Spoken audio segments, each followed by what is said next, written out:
Hey, this is Dr. Judd, and I am in Carlsbad, California with this beautiful, let's touch the screen right there. Oh yeah, that gives you a little bit more better perspective how beautiful as the sunrise is here. And my inspiration of the day to pass on to everybody out there is why never to apologize, okay? Now that's gonna rub a lot of people wrong, and I want you to know, because we all have those moments where we require someone to say an apology for us to feel better. Well, there's no growth in that, and vice versa, you know?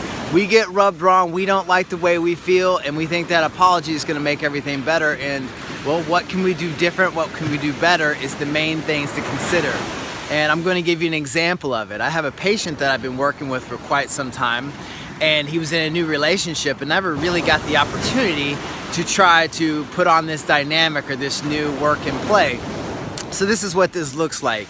So he's in this new relationship and they're gonna go to Cancun together, really exciting, almost to the airport, and he forgot his passport.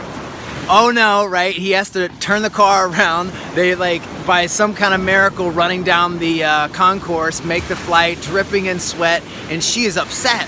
You know, why is he not apologizing? Why is he not saying how bad he feels and how wrong he is? And she brings it to his attention, and he took the opportunity for the first time in his life to put the work in play and say, you know what, I do feel bad, and I don't like feeling bad, and I definitely don't want to upset you, and I don't want to put us in any kind of stressful dynamic to start out our trip.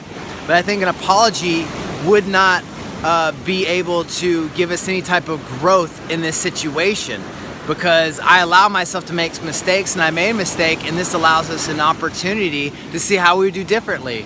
And so when he acknowledged her emotion and his emotion, and how he didn't see how a simple apology would help, they were able to immediately transfer to logistics.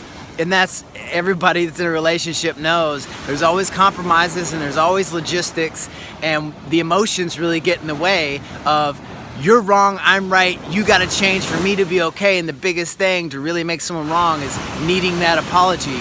And if you can allow that needing an apology, that moment, to be your opportunity for growth, you can really look at each other's in the eye and come up with unique ways, because theirs was, okay, well, the night before, we're always gonna have kind of a thunder buddy, an accountability buddy in each other to, hey, who's in charge of the passports, what bag do they go in, and then they go together.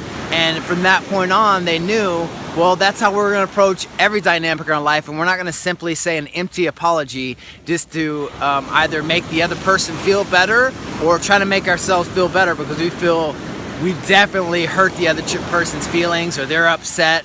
So this is me reminding you each day, anytime that need for an apology comes in your life, I require an apology, or you think you need to give someone an apology, ask yourself, how can you acknowledge the emotion, don't dismiss it, acknowledge the other person's emotions, and say, how can we put those aside for a second and figure out, how can we do this different? How can we do this better so we never come to this place again? So that's me in Carlsbad, California. Sending a little bit of love and chi out to everybody, and I hope you make this a great day, and I look forward to talking to you again.